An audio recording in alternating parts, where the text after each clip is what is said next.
A wise man once said, "You win some and you learn some." And India will certainly be doing the latter when they reflect on this ODI series, which has gone from bad to worse because South Africa coming up trumps 3-0 winners in the end, and some style as well. What a nervy ending, JP Duminy, to that final one international. First and foremost, how nervous were you watching that unfold? Yeah, there were certainly some nerves floating around, and I think from a South African fan base perspective, kind of having it in the palm of your hand, and then all of a sudden, up steps Deepak Chah, and all of a sudden he takes the game away from you, and then crawl their way back, and it just shows you, particularly in white ball cricket, you're never out of the game.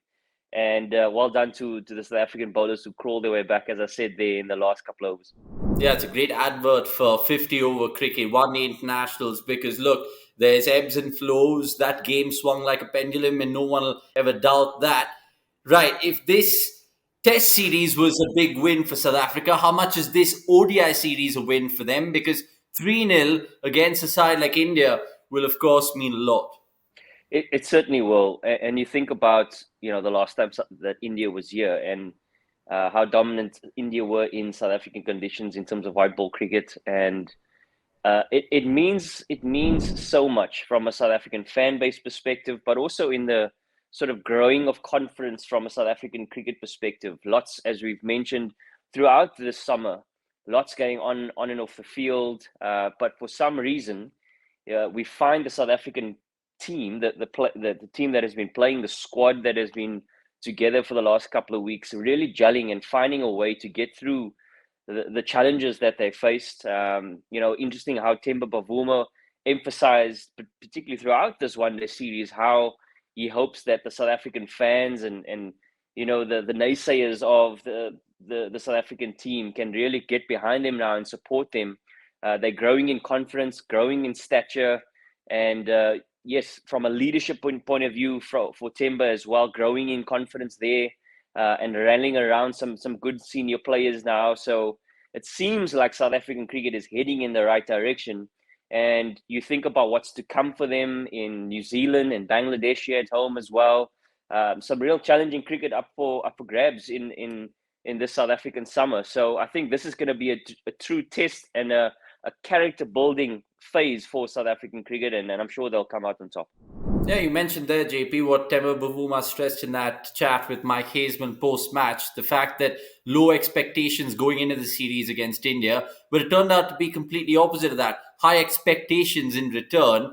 And you talk about individual performances as well, especially in this ODI series. There were a lot to choose from. You talk about Pretorius doing what Bavuma asked him in that last over to get the job done. Of course, Fake Lequayo taking 6 wickets, the most in this series. Quinny coming back, showing his 2.0 version. Rassi, just the names go on. So, I mean, your smile tells it all. What's pleased you the most from a South African fan perspective, a player who's been in that dressing room to see this transition and how?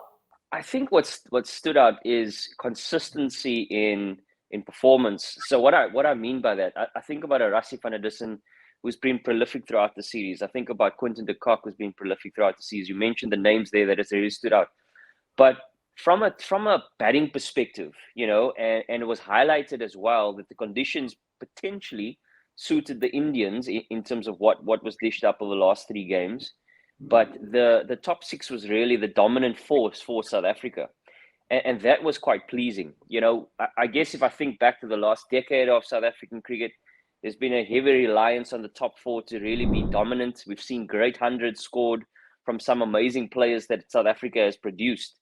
And now we're seeing a sort of new generation of players coming through and really staking a claim and relishing with the opportunities that have been presented. And that has been so pleasing to see. I think Lungi Ngidi for me has also been one that has really stood out.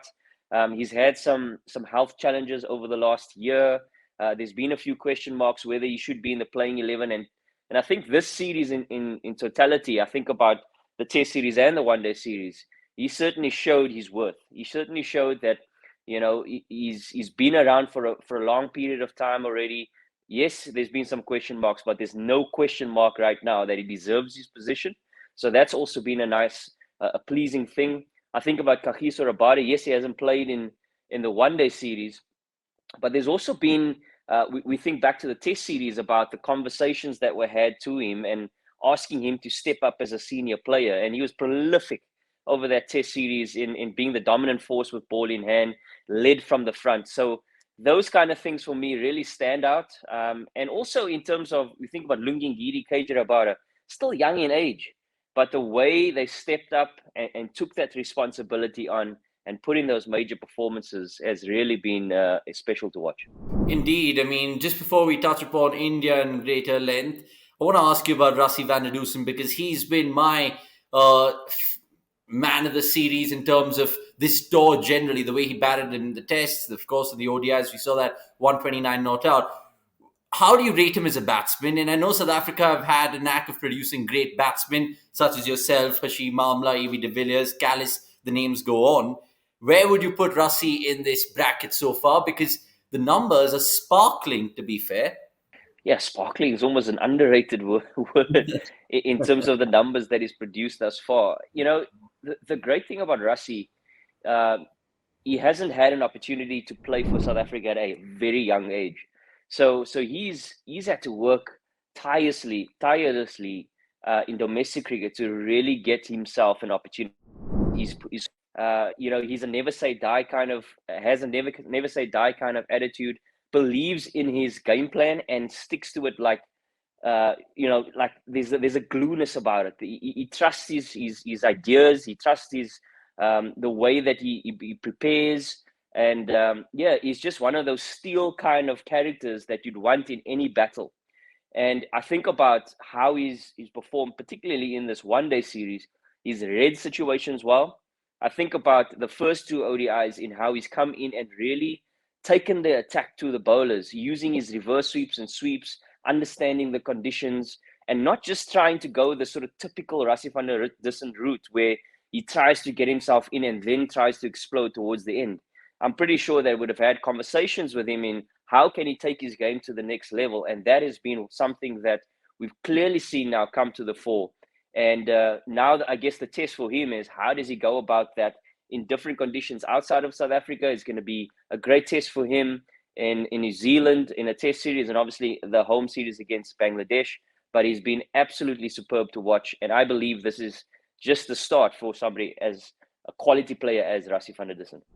Right, and we saw it, of course, not to forget, last year in the T20 World Cup, where he turned out to be the side's top run getter. So good on Rassie, and onwards and upwards, like JP said. So, I mean, coming to India next with regards to just how this series has unfolded, is it a reality check for them in terms of one-day international cricket, JP? Yeah, I certainly think so. You know, with the expectation coming on this tour, there would have been a massive one in terms of their performances. We've seen some really players that we've seen have been around for a period of time now, really been taken to the task. Think about the Test series, and as India progress now throughout the year in terms of their Test team, you would probably see some changes coming in and through that Test team. From a one-day perspective, you know, the sort of top four, top five that we've come to know to really finish off games, led by Virat Kohli. We've seen a lot of starts batters, but unfortunately haven't found a way to really solidify and take. That's something that they would see some question marks around. And I think about the sort of hundreds scenario from a batting perspective: 3 for South Africa, you know, in this ODI series, none for India, and that's something that you don't see pretty often. So yes, it's kind of going back to the drawing board, as KL Raud mentioned.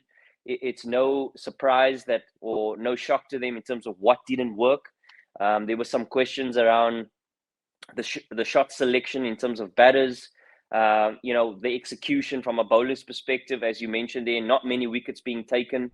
So yes, a reality check indeed, but it's not these kind of things for great. I think about the greats of South Africa, the greats of Australia. You know, you go through these periods where you just need a bit of a reality check in terms of where you are, where we're going. You kind of situate the vision. What are we trying to achieve for the next year? We've got a new coach in Rahul Dravid.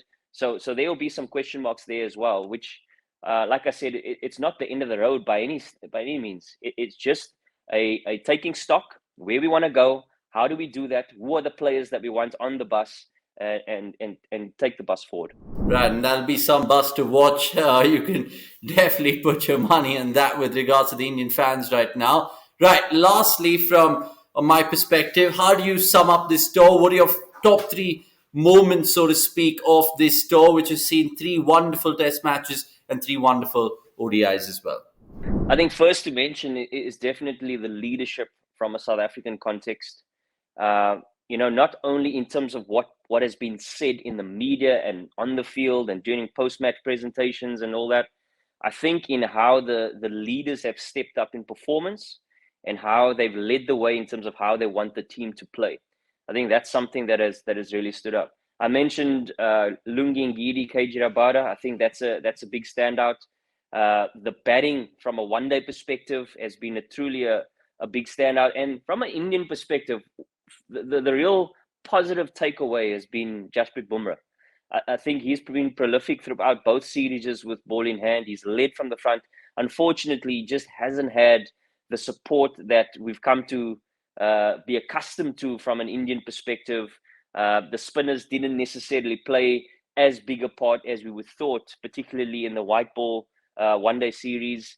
So lots of takeaways, good and bad. But all in all, I think from a South African context, a real confidence booster, a morale booster, and they certainly would want to build on this throughout the rest of the season. I mean, I can't disagree with you there. I don't think anyone can. We appreciate your time, JP Duminy, in terms of chatting with us, and we'll, of course, catch you with other things to do throughout the week.